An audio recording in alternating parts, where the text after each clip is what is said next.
Weekend. Before we get started with Collet, Superintendent, do you have any updates? Just want to say I hope everyone enjoyed their long Memorial Weekend, and more importantly, the purpose and the reason why. And also a big shout out, graduations have commenced, let's just put it that way, across our state very uniquely. Very proud that I had a student whose daughter graduated from senior high in Billings this last weekend, and what's exciting, she's the first in her family to ever graduate high school. So a big shout out to all the families in the celebration, as unique as it is, with our graduation season as it is. So with that, let's go ahead. Yep, today we're just talking about how the first task force meetings went. So first up, we have Collet to talk about the Montana Learn Task Force. Good morning, everyone. Great to see you here. Some of you who participated in the task force meetings over the last week. Just a kind of a brief update to help us bring us back to the world of work and thinking about next year already this morning. So just a couple of things. The Montana Learn Task Force met on Thursday of this past week from 1 p.m. until 3 p.m. There were 53 attendees, and the general structure for the meetings included introductions of OPI staff that are participating to support conversations and to be resources for the members of the public who are part of the task forces. And then we broke out into the Zoom breakout rooms and had discussions around, specifically around the three areas that we felt were most matched to the Learn Task Force outcomes that we want to achieve. And so the group was divided into basically three of those main topic areas. And what we're looking forward to this week, when we meet again on Thursday, is to hone down in on the areas of academics, school safety, and social and emotional wellness, but to begin to ask that task force to look very specifically at what are the recommendations and resources that should be in place before school starts, during school, and then at the end of a school year, and thinking about that very specifically from the perspective of what do parents need, what do students need, what do teachers need, and then what do school administrators need in order to support the things that need to be in place for those parents, students, and teachers. So we're looking forward to continuing those discussions this upcoming Thursday and then the following two subsequent Thursdays. And I think the one thing that we learned in our first meeting was that it's really important for those who are participating to be able to do so on a computer. There were a few folks who joined via phone, and that works. They got to spend their time with me in a breakout room talking about all of those different areas, but the computer access was really essential for establishing those breakout room and those discussion groups separately. So we're hoping with the message that we send out to the committee today to encourage everyone to be prepared to join on a computer as opposed to their phone. But then from there too, we'll be asking each time the group to reflect on how we can make the meeting better, and then collecting the ideas and discussion in between times. So we're excited because a couple of the themes that came up have really resonated over the last 8, 9, 10 weeks about the need for open and transparent communication, to have clear expectations that everyone knows from the outset.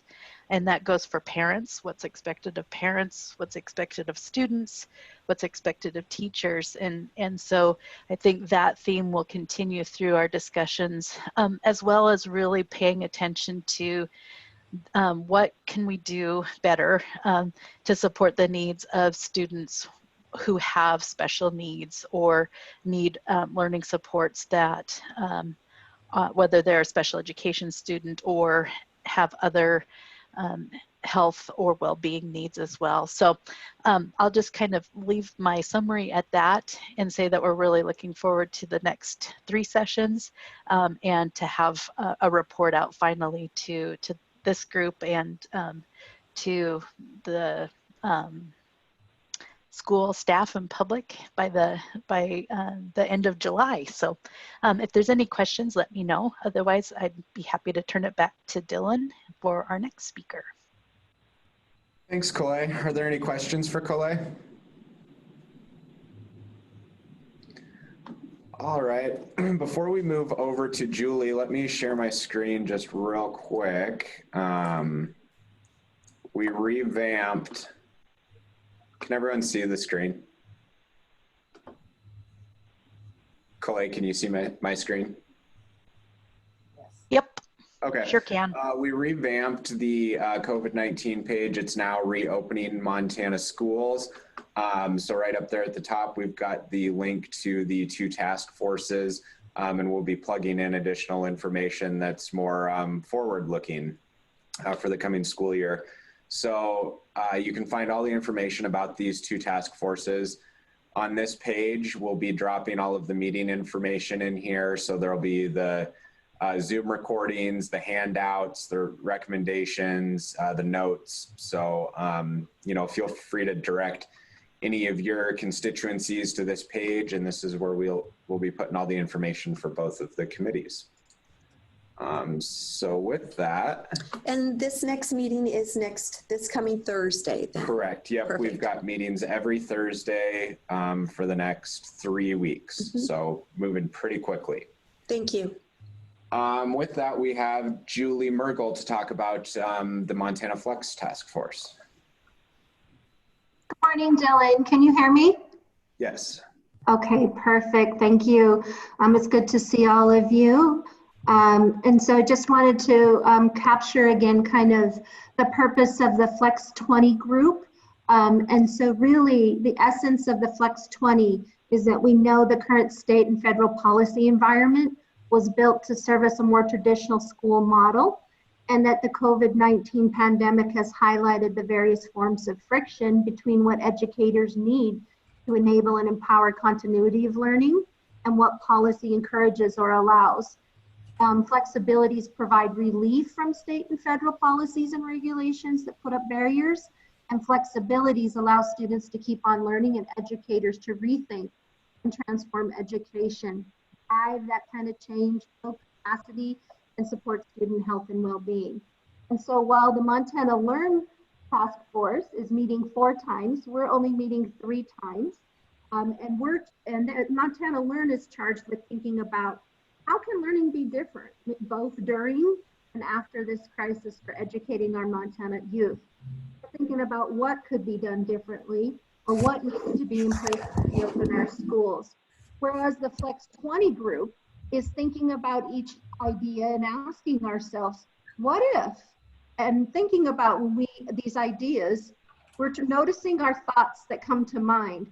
We find ourselves saying, oh, we can't do that. That's when we're challenging ourselves in our group to rethink that again and ask, but what if we did? What if we did do things differently? What is preventing us from doing that, or what is needed to do that? And so we're not necessarily focused on the what, but we're focused on what needs to be in place.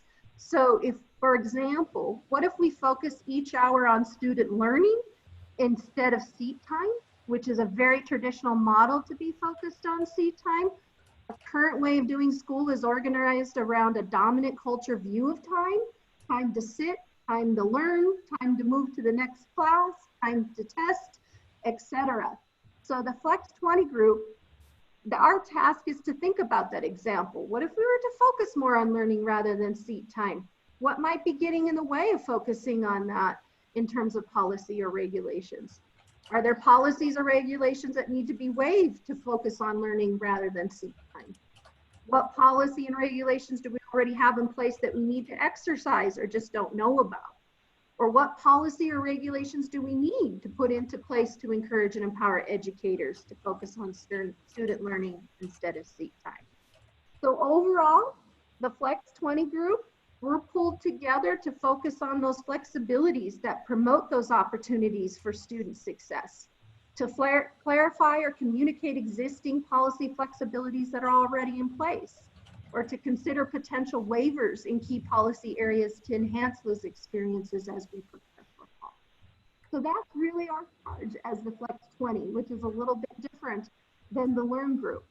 And so at the end of our 3 sessions, and our next session is June 3rd, we are working in 5 focus groups, and we want to take and recommend to the superintendent some recommendations for immediate consideration. And so we're focusing on strengthening existing policy flexibilities is one group. The second one is evaluating progress and impact of students' graduation, credit, funding, licensure, and accreditation policies. We're talking about how do we maximize the flexibilities within assessment, accountability, and reporting. How do we foster and support local innovation? And how do we leverage federal flexibilities and resources? In between the meetings, task force are researching that and kind of have some essential questions around those groups. So when we get back, we want to provide the superintendent of public instruction recommendations for immediate consideration and rapid response.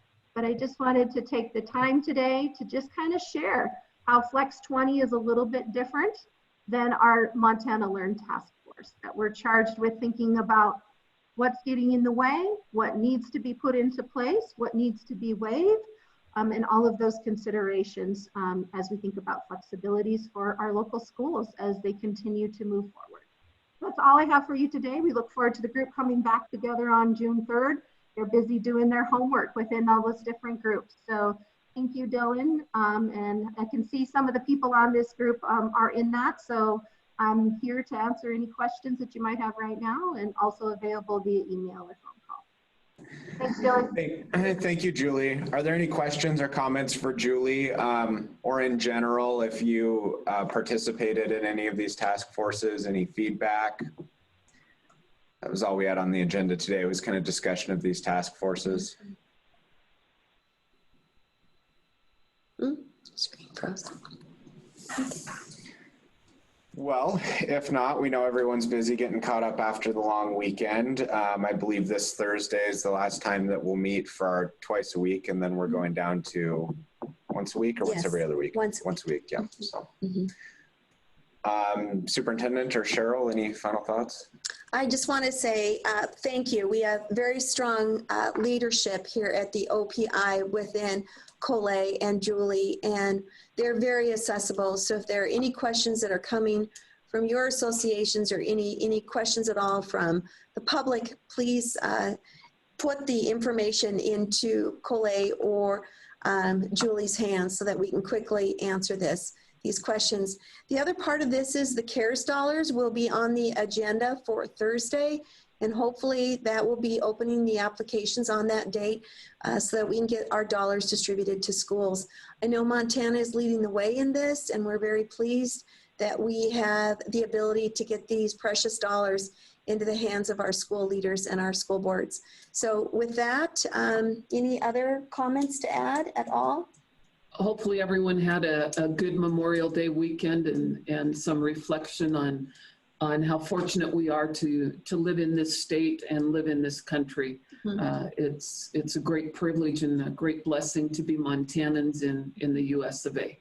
Amen. Amen. Thank you. All right. Have a great week, everyone. We'll see you on Thursday. Stay well. Thank you.